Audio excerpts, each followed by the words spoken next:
Hi hello மக்களே, welcome back to for boys our channel. So நம்ம already பார்த்துட்டு இருந்தோம் டர்க்கிஷ் ட்ராமாவோட எபிசோட் 32 தான் நம்ம இன்னைக்கு பார்க்க போகிறோம். ப்ரீவியஸ் எபிசோட் பார்க்காதவங்க கீழே டிஸ்கிரிப்ஷன் லிங்க் தரேன், பார்த்துட்டு வந்துருங்க. சப்ஸ்கிரைப் பண்ணாதவங்க சப்ஸ்கிரைப் பண்ணுங்க, அப்பதான் நான் போகிற டெய்லி வீடியோ உங்களை தேடி வரும். வாங்க இப்போ வீடியோக்குள்ள போகலாம். எபிசோட் 32 ஸ்டார்டிங்ல நம்ம ஹீரோயினோட ஃபேமிலி தான் காட்டுறாங்க. அவங்க அப்பா வந்து செம்ம டென்ஷனாக கத்திட்டு இருக்காங்க. அந்த அங்கிளை பத்தி தான் பேசிட்டு இருக்காங்க. அவன் யார் என்ன பிளாக்மெயில் பண்றதுக்கு, அவன் மட்டும் என் கையில கட்டா சும்மா விட மாட்டான், அவனை கொலை பண்ணிடுவான் அப்படி இப்படின்னு அவங்க அப்பா கத்திட்டு இருக்காங்க. அப்பா அந்த இடத்துக்கு கரெக்டா அந்த அங்கிளும் வராங்க.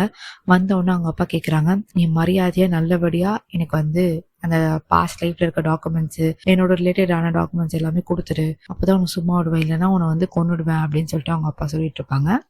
அப்பா அந்த இடத்துல வந்து அந்த அங்கிள் சொல்லுவாங்க, அந்த பாஸ்ட் லைஃப்ல இருக்க அந்த டாக்குமெண்ட்ஸ் தான் என்னோட லைஃப் இன்சூரன்ஸ், நான் எப்படி அதை கொடுப்பேன் அப்படின்னு சொல்லிட்டு ஒரு பக்கம் இவங்க வந்து கத்திட்டு இருக்காங்க. அப்போ வந்து ஹீரோயினோட அப்பா வந்து கன் எடுத்து சுடலான்னு போறப்போ கரெக்டா அந்த இடத்துக்கு ஹீரோயின் வந்துருவா. ஹீரோயின் பார்த்தோன்னா அந்த அப்பா வந்து கன்னை மறைச்சிடுவாங்க. அப்போ வந்து ஹீரோயின் வந்து அங்கிள் கிட்ட கேட்பாங்க, தாயர் பத்தி இன்னும் உங்களுக்கு என்னெல்லாம் தெரியுமோ சொல்லுங்க அப்படின்னு சொல்லிட்டு. அந்த அங்கிளும் நான் சொல்றேன் அப்படின்னு சொல்லிடுவாங்க. இங்க அந்த சீன் அப்படியே கட்டாது, நெக்ஸ்ட் சீன் காட்டுறாங்க. நெக்ஸ்ட் சீன்ல நம்ம ஹீரோயின் வந்து அவளோட ரூமுக்கு தான் வரும்போது நம்ம ஹீரோ வந்து ஆல்ரெடி உள்ள ட்ரெஸ் சேஞ்ச் பண்ணிட்டு இருக்கான். ஸோ வந்து நம்ம ஹீரோயின் சொல்லுவா, சாரி நான் தெரியாம வந்துட்டேன் அப்படின்னு சொல்லிட்டு அவன் அந்த சைட் போய் அவ்வளோ திங்ஸ் எதை வைக்க போயிடுவா. வச்சுட்டு இங்க வந்து பார்த்தா நம்ம ஹீரோ வந்து தப்பா பட்டன் போட்டுருவான். பிகாஸ் அவனுக்கு கையில அடிபட்டிருக்கோம்ல, தப்பா பட்டன் போட்டிருப்பான். அப்போ வந்து ஹீரோயின் சொல்லுவா, நீங்க தப்பா போட்டிருக்கீங்க, நான் போட்டு விடுறேன் அப்படின்னு சொல்லிட்டு அவ தான் ரிமூவ் பண்ணி ஒரு பட்டனா போட்டு விடுவா. ஸோ அப்போ வந்து நம்ம ஹீரோயின் வந்து தாகிர் பத்தி பேசும்போது நம்ம ஹீரோ சொல்லுவான், எனக்கு போர் அடிக்குது, அதை பத்தி எல்லாம் பேசாத அப்படி சொல்லிட்டு அங்கிருந்து போக பார்ப்பான். அப்போ ஹீரோயின் கேட்பா, ஃபர்ஸ்ட் நீங்க தானே கேர் பண்ணி அவனை கண்டுபிடிக்கலாம்னு சொன்னேன், இப்ப என்ன உனக்கு போர் அடிக்குது அப்படின்னு சொல்லிட்டு நம்ம ஹீரோயின் கேட்பான். ஏன்னா நம்ம ஹீரோ வந்து அவளை வந்து அதை பத்தி யோசிக்க விடாம, தாகிர் பத்தி யோசிக்க விடாம டாபிக் கட் பண்ணாதான் நம்ம ஹீரோ பாப்பா. ஏன்னா தாகிர் தானே நம்ம ஹீரோ. சோ அவனோட சின்ன வயசு பேர் வந்து தாகிர். சோ இப்ப இருக்க பேர் வந்து வேற பேர். சோ வந்து அவன் அதனாலதான் ரிவெஞ்ச் எடுக்க வந்திருப்பான். சோ அவனை தேடதான் நம்ம ஹீரோயின் வந்து கேட்டுட்டு இருப்பா. சோ அவனை எப்படி அவனே சொல்லுவான், அதனால வந்து அந்த டாபிக்கை கட் பண்ணதான் பார்ப்பான். சோ அப்போ நம்ம ஹீரோயின் வந்து ஹீரோ கிட்ட கேட்டுட்டு இருப்பான். நெக்ஸ்ட் சீன்ல நம்ம ஹீரோ தான் காட்டுறாங்க. அவன் கார் எடுத்துட்டு தனியா ஒரு இடத்துக்கு வந்து நிக்கிறான். சோ நைட் டைமா இருக்கு. அப்போ பின்னாடி வந்து அந்த அங்கிள் வந்து கன் ஷாட்ல புல்லட் கன் இதுல வந்து நிக்க வச்சிருக்காங்க நம்ம ஹீரோவை. சோ நம்ம ஹீரோ வந்து பொறுமையா திரும்பி பாக்குறான். பார்த்தா அந்த அங்கிள் தான் கன் வச்சுட்டு நின்று இருக்காங்க. அப்பா அந்த அங்கிள் சொல்றாங்க, எனக்கு தெரியும் நீ தான் தாகிர்னு, எத்தனை நாளா எல்லாரும் ஏமாத்திட்டு இருக்கல, நீ தானே அவன், எனக்கு கண்டிப்பா தெரியும் அது நீ தானு அப்படின்னு சொல்லிட்டு அந்த அங்கிள் சொல்லிட்டு இருக்காங்க. இன்னொரு விஷயமா அந்த அங்கிள் சொல்றாங்க, ஹீரோயினை நீ கல்யாணம் பண்ணிட்ட, சோ அவளுக்கே தெரியல நீ யாருன்னு சொல்லிட்டு அப்படின்னு சொல்லிட்டு இங்க வந்து அந்த அங்கிள் சொல்லிட்டு இருக்காங்க. அப்பா அந்த அங்கிள் கேக்குறாங்க, நீ இவ்வளவு ரிச் ஆன, நீ ஒரு புவர் பர்சனா தானே இருந்த, சின்ன வயசுல யாருமே இல்லாத ஒரு அனாதை தானே, எப்படி இவ்வளவு ரிச் அண்ட் பவர்ஃபுல் ஆன அப்படின்னு சொல்லிட்டு ஹீரோ கிட்ட கேட்பாங்க. அப்போ ஹீரோ சொல்லுவான், கொஞ்சம் லக்கும் அப்புறம் கொஞ்சம் இன்டெலிஜென்டும் இருக்கு, அதனால தான் நான் இவ்வளவு ரிச் ஆனேன் அப்படின்னு சொல்லிட்டு ஹீரோ சொல்றான். அப்பா அந்த அங்கிள் சொல்றாங்க, ஆமா இன்டெலிஜென்ட் கண்டிப்பா இருக்கு, ஏன்னா வந்து ஹீரோயினோட அப்பா மாதிரி ஒரு ஆளை வந்து உன்னால வந்து கைக்குள்ள போட்டுக்க முடியுமா அப்படின்னு சொல்லிட்டு அந்த அங்கிள் சொல்றாங்க. அப்பா அந்த அங்கிள் சொல்றாங்க, நீ தாகிர் தான், அது கன்ஃபார்மா எனக்கு தெரியும் அப்படின்னு சொல்லிட்டு அந்த அங்கிள் சொல்றாங்க. அப்ப வந்து ஹீரோ கேக்குறான், சரி உனக்கு என்ன வேணும், கரெக்டா பாயிண்ட்டுக்கு வா அப்படி சொல்லிட்டு ஹீரோ சொல்றான். அப்ப அந்த அங்கிள் சொல்றாங்க, கரெக்டா பாயிண்ட்டுக்கு வரேன், இப்போ உன்னோட சீக்ரெட் என்கிட்ட இருக்கு, சோ இந்த சீக்ரெட் நான் யார்கிட்டயும் சொல்லக்கூடாதுன்னா எனக்கு ஒரு பெரிய அமௌண்ட் கொடுத்து செட்டில் பண்ணணும், அப்பதான் இந்த விஷயத்த நான் ஹீரோயின் கிட்ட யாருக்கிட்டயும் நான் சொல்ல மாட்டேன், ஹீரோயின் கிட்டயும் வந்து தாகிர் உண்மையிலே செத்துடான்னு சொல்லிட்டு நான் பிளானை மாத்திடுவேன் அப்படின்னு சொல்லிட்டு அந்த அங்கிள் சொல்லுவாங்க. அப்போ வந்து ஹீரோல, நீ என்ன வேணா பண்ணிக்கோ, ₹1 கூட நான் உனக்கு கொடுக்க மாட்டேன், நீ யார்கிட்ட வேணா போய் சொல்லிக்கோ, எனக்கு அதை பத்தி பிரச்சனையே இல்லை அப்படின்னு சொல்லிட்டு ஹீரோ சொல்லிட்டு இருப்பான். இங்க இவன் வந்து யோசிச்சுட்டு நிப்பான், ஷாக் ஆயிடுவான். என்னடா இவன் இப்படி சொல்றான், சீக்ரெட் சொல்ல போறேன்னு சொன்னா இவன் பணம் கொடுப்பான்னு நினைச்சா இவன் என்ன இப்படி சொல்றான் அப்படின்னு யோசிச்சுட்டு இருக்கும் போது ஹீரோட ஆளுங்க பின்னாடி வந்து அவன் கன்னை புடுங்கி அவனை வந்து மேல துணி போட்டு மறைச்சு அவனை தூக்கிட்டு போயிடுறாங்க. சோ இங்க அந்த சீன் அப்படியே கட்டாது. நெக்ஸ்ட் சீன்ல அந்த சித்தி பொண்ணை தான் காட்டுறாங்க. அவன் வந்து அந்த மெய்ட் கிட்ட சொல்றா, இன்னைக்கு டேபிள் வந்து செட் பண்ணாதீங்க ஹீரோக்காக, அவன் வந்து இன்னைக்கு வரமாட்டான் நைட்டு அப்படின்னு சொல்லிட்டான் அப்படின்னு சொல்றான். அப்ப அந்த மெய்ட் சொல்றாங்க, எனக்கு ஆல்ரெடி நியூஸ் வந்துச்சு, ஹீரோயின் சொல்லிட்டா அப்படின்னு சொல்றான். அப்போ வந்து அந்த சித்தி பொண்ணு வந்து செம்ம கோவப்படுறா. ஏன்னா அவளுக்கு வந்து ஹீரோ பிடிக்கும்ல, சோ அவ ஜெலசியா இருக்கா. இப்பெல்லாம் வந்து ஹீரோ ஒய்ஃபை வர சொல்ல ஆரம்பிச்சுட்டாளா, அவளுக்கு என்னைக்குமே ஹீரோ கிடைக்க மாட்டா, இந்த வீடு அவ சொந்தம் கிடையாது அப்படின்னு சொல்லிட்டு அந்த சித்தி பொண்ணு மனசுல நினைச்சிட்டு இருப்பான். மனசுல நினைச்சிட்டு இருப்பா. அப்போ வந்து அவனுக்கு கால் வரும், யார்கிட்ட அந்த கோட்டு போட்ட பையன் கிட்ட இருந்து. இப்போ அந்த கோட்டு போட்ட பையனும் அந்த சித்தி பொண்ணும் தானே ஒண்ணு சேர்ந்துட்டு இருக்காங்க ஹீரோயினை பழிவாங்க.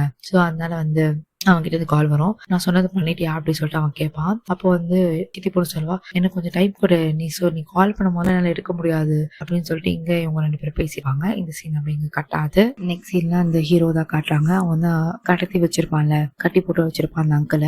அப்போ வந்து அந்த அங்கிள் சொல்றாங்க, நான் உன்னை ரொம்ப குறைச்சி எடை போட்டேன், ஏன்னா நீ இப்படி இருப்பேன்னு எனக்கு தெரியாது அப்படின்னு சொல்லிட்டு அந்த அங்கிள் பேசுவாங்க. அப்போ ஹீரோ சொல்லுவான், எனக்கு வந்து ஹைதர் மேலதான் செம கோவம், ஸோ அவனை பழி வாங்க தான் நான் வந்தேன் அப்படின்னு சொல்லிட்டு நம்ம ஹீரோ சொல்லிட்டு இருப்பான். இங்க அந்த அங்கிள் வந்து ஹீரோட பழைய விஷயத்தெல்லாம் வந்து நோண்டிட்டு இருப்பாங்க. ஸோ அப்போ வந்து ஹீரோ செம்மையா கோவப்படுவான். அப்போ வந்து அந்த அங்கிள் சொல்லுவாங்க, உனக்கு என்ன ஹைதர் தானே, அதாவது ஹீரோயினோட அப்பாவை தானே பழி வாங்கணும், நான் கண்டிப்பா வந்து அதுக்கு வந்து என்கிட்ட நிறைய டாக்குமெண்ட்ஸ் இருக்கு, இன்ஃபர்மேஷன் இருக்கு, அந்த இன்ஃபர்மேஷன் உங்ககிட்ட கொடுத்தா நீ அவனுக்கு எதிராக யூஸ் பண்ணிக்கோ, என்ன ரிலீஸ் பண்ணிடு அப்படின்னு சொல்லிட்டு அந்த அங்கிளோட டீல் பேசுவாங்க. பட் அந்த டீலுக்கு நம்ம ஹீரோ வந்து ஒத்துக்க மாட்டான். இங்க இவங்க 2 பேரும் பேசிட்டு இருக்கும் போதே இந்த சீன் கட்டாது. நெக்ஸ்ட் சீன்ல நம்ம ஹீரோயின் வந்து ஹால்ல வெயிட் பண்ணிட்டு இருப்பா. அப்போ ஹீரோ கரெக்டா உள்ள வருவான். உள்ள வந்த உடனே நம்ம ஹீரோயின் கேட்பா, எங்க போயிட்டு வந்தா அப்படின்னு சொல்லிட்டு. அப்போ ஹீரோ சொல்லுவான், நீ எப்போல இருந்து ஒரு நார்மல் ஒய்ஃப் மாதிரி ஆக்ட் பண்ண ஸ்டார்ட் பண்ணிட்ட, நீ ரொம்ப யோசிக்கிற, நீ ஒன்னும் ஒய்ஃப் கிடையாது, இதுவும் இன்னும் ரியல் மேரேஜ் கிடையாது அப்படின்னு சொல்லிட்டு நம்ம ஹீரோ சொல்லுவான். அப்போ ஹீரோயின் சொல்லுவான், நான் ஒன்னும் உனக்காகலாம் வெயிட் பண்ணல, இங்க வந்து அங்கிள் வந்து வெளியே போனாங்க, ஏதோ அர்ஜென்ட்டா போனாங்க, ஏன்னா அவங்க ஆளை காணும், அவங்க போனும் வந்து சுவிச் ஆஃப்ல இருக்கு, அதான் ஒரி பண்ணிட்டு இருக்கேன் அப்படின்னு சொல்லிட்டு இங்க நம்ம ஹீரோயின் சொல்லிட்டு இருப்பா. சோ இங்க நம்ம ஹீரோயின் பேசிட்டு இருக்கும் போது இந்த சீன் இங்க கட்டாது. நெக்ஸ்ட் சீன்ல நம்ம ஹீரோயின் தான் காட்டுறாங்க. ரூம்ல உட்காந்து லேப்டாப் யூஸ் பண்ணிட்டு ஒர்க் பண்ணிட்டு இருக்கா. அப்போ வந்து அங்கிளுக்கு கால் பண்ணி பாக்குறா, ஸ்டில் சுவிச் ஆஃப் இருக்கு. ஸோ ஒர்க் பண்ணிட்டே இருக்கா. அப்போ நம்ம ஹீரோ வந்து படுக்கலான்னு போகும்போது அங்க வந்து ஹீரோயின் பக்கத்துல ஒரு லைட் எரியுது. சரி அது டிஸ்டர்ப் ஆகுதுன்னு சொல்லிட்டு அவ ஆஃப் பண்ணிட்டு நம்ம ஹீரோ வந்து ஆஃப் பண்ணிட்டு போய் படுக்கிறான் சோஃபால. அப்போ நம்ம ஹீரோயின் என்ன பண்றா, அகைன் அந்த லைட்டை போடுறா. அப்போ நம்ம ஹீரோ திருப்பி பார்த்துட்டு ஆஃப் பண்ணலான்னு போறான். அப்போ வந்து ஹீரோயின் சொல்றா, நீ வந்து போதும் புள்ளி பண்ணது, என்ன உன்னால புள்ளி பண்ண முடியாது அப்படின்னு நம்ம ஹீரோயின் சொல்றா. அப்போ நம்ம ஹீரோ சொல்றான், நீ ரொம்ப என்கிட்ட க்ளோஸ் ஆகாத அப்படின்னு சொல்லிட்டு ஆஃப் பண்ணிட்டு அங்கேயும் போய் படுத்துறான். அப்போ ஒரு கால் வருது. ஸோ இந்த கால் அட்டன் பண்றதுக்காக வெளியே போறான். வெளியே போய் பேசிட்டு வரான். உள்ள வந்தா மறுபடியும் வந்து அந்த லைட் போட்டு வச்சிருக்கா ஹீரோயின். இந்த வாட்டி நம்ம ஹீரோ வந்து பிளக்கே அவுத்துட்டு போயிடுறான். ஸோ இங்க 2 பேரும் அப்படியே படுத்துடுறாங்க. இங்க சீன் அப்படியே கட்டாது. நெக்ஸ்ட் சீன்ல நம்ம ஹீரோயின் வந்து ஃப்ரெண்டு கிட்ட தான் வந்து கேட்குறான், ஹீரோட ஃப்ரெண்டு கிட்ட, என் அங்கிள் எங்கேயாச்சும் பார்த்தீங்களா, நேற்றுலேருந்து அவங்க காணோம் அப்படின்னு சொல்லிட்டு அங்கே ஹீரோயின் கேட்டுட்டு இருக்கா. அப்போ வந்து அவன் சொல்கிறான், இல்லை எனக்கு தெரியாது அப்படின்னு சொல்லிடுறான். அப்போ ஹீரோ வந்து, நம்ம போனோம் கம்பெனிக்கு அப்படின்னு சொல்லிட்டு ஹீரோயினை கூப்பிட்டு அங்கேருந்து போயிடுறான். அப்போ வந்து அந்த சித்தி பொண்ணு வந்து இவங்கிட்ட கேட்குறான், அந்த ஃப்ரெண்டு கிட்ட, நீ ஏன் மறைக்கிற, எல்லாமே என்கிட்ட சொல்லதான் செய்வ, சொல்லு அப்படின்னு சொல்றான். அப்ப வந்து அவன் உண்மையை சொல்லிடுறான். இந்த மாதிரி அங்கிள் வந்து நாங்க தான் மறைச்சு வச்சிருக்கோம் இந்த மாதிரி இந்த இடத்துல அப்படின்னு சொல்லிட்டு அவன் சொல்லிட்டு போயிடுவான். ஸோ இந்த நியூஸை வந்து சித்தி பொண்ணு வந்து கோட்டு போட்ட பையன் கிட்ட ஃபோன் பண்ணி சொல்லிடுவான், நீ மட்டும் போய் ஹீரோயின் கிட்ட இந்த விஷயத்த சொன்னா ஹீரோ மாதிரி நீ தான் தெரிவ, நீ போய் வந்து அங்கிளை காப்பாத்தி ஹீரோயின் கிட்ட சொல்லிடு, அப்ப நீ தான் ஹீரோ பண்றதுக்கு முன்னாடி நீ போய் பண்ணிடு, அப்ப ஹீரோயின் கண்ணுக்கு நீ தான் வந்து ஒரு சூப்பர் ஹீரோ மாதிரி தெரிவ அப்படின்னு சொல்லிட்டு அவ வந்து சொல்லிடுவா கோட்டு போட்ட பையன் கிட்ட. ஸோ அவனும் வந்து செம்மையா சந்தோஷப்படுவான், நம்ம இந்த மாதிரி பண்ணலாம் அப்படின்னு சொல்லிட்டு. இங்க அந்த சீன் போய் கட்டாது. நெக்ஸ்ட் சீன்ல ஹீரோயினை தான் காட்டுறாங்க. அவங்க வந்து ஆஃபீஸ்க்கு வராங்க.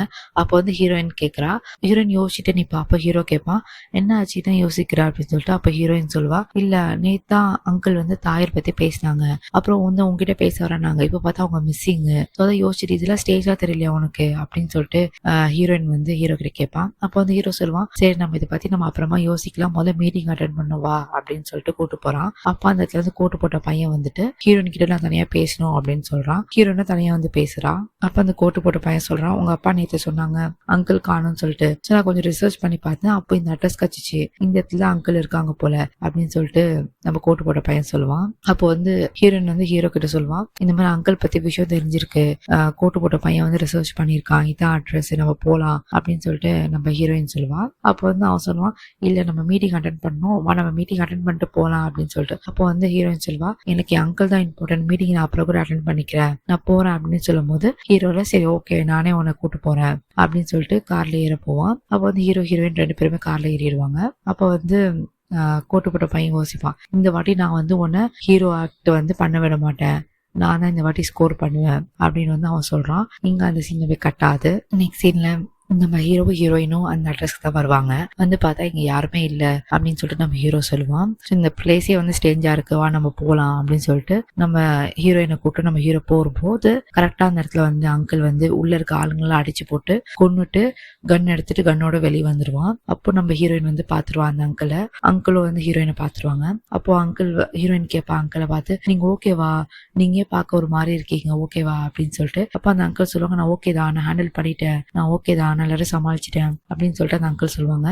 அப்போ வந்து அந்த அங்கிள் வந்து சொல்லிட்டு இருக்கும் போது இங்க வந்து தூரத்துல வந்து ஹீரோயினோட அப்பா வந்து கன்னை வச்சு நின்றுட்டு இருப்பாங்க அந்த அங்கிளை ஷூட் பண்றதுக்கு. எங்க உண்மையை சொல்லிட போறா ஹீரோயின் கிட்ட அப்படின்னு சொல்லிட்டு ஷூட் பண்றதுக்காக நின்றுட்டு இருப்பாங்க. சோ அப்போ அந்த அங்கிள் வந்து கரெக்டா சொல்லுவாங்க ஹீரோயின் கிட்ட, நீ வந்து தாயர் பத்தி கேட்டால, நீ தானே அவனை தேடிட்டு இருக்க, அவனை பத்தியான ஒரு விஷயம் நான் உங்ககிட்ட சொல்லணும் அப்படின்னு சொல்லிட்டு, அந்த தாயர் யார் தெரியுமா அப்படின்னு சொல்ல வரும்போது இங்க நம்ம ஹீரோக்கு பக்குன்னு இருக்கும், எங்க நம்ம பேரை சொல்லிட போறான் அப்படின்னு சொல்லிட்டு. இங்க நம்ம ஹீரோயின் என்ன பண்ற தெரியாம முழிச்சிட்டு இருக்கும் போது அங்க தூரத்துல இருந்து ஹீரோயினோட அப்பா வந்து மரத்துக்குள்ள நின்றுட்டு ஷூட் பண்ணிடுறாங்க. அந்த தாயர் பத்தி உண்மை சொல்ல வரதுக்கு முன்னாடி ஷூட் பண்ணிடுறாங்க. இங்க வந்து நம்ம ஹீரோ வந்து நம்ம ஹீரோயினை கவர் பண்ணிட்டு கீழே குனிஞ்சு உட்காந்துடுறான். எங்க இவங்க மேல குண்டு பற்ற போது, கன் ஷாட் பற்ற போது அப்படின்னு சொல்லிட்டு. அங்க வந்து அந்த கன் ஷாட் வந்து அந்த அங்கிள் மேல பட்டு அந்த அங்கிள் அப்படியே கீழே விழுறாங்க. இங்க எபிசோட் 32 வந்து completed. Thank you so much guys for வாட்சிங் மை வீடியோ. எபிசோட் 33 நான் கண்டிப்பா அப்லோட் பண்றேன். நிறைய பேர் வந்து சப்ஸ்கிரைப் பண்ணாமலே வந்து வீடியோ பாக்குறீங்க. சோ தயவு செஞ்சு சப்ஸ்கிரைப் பண்ணிட்டு பாருங்க, அப்பதான் வந்து எனக்கு கொஞ்சம் மோட்டிவேஷனா இருக்கும். Keep supporting me. See you in the next video. Bye bye.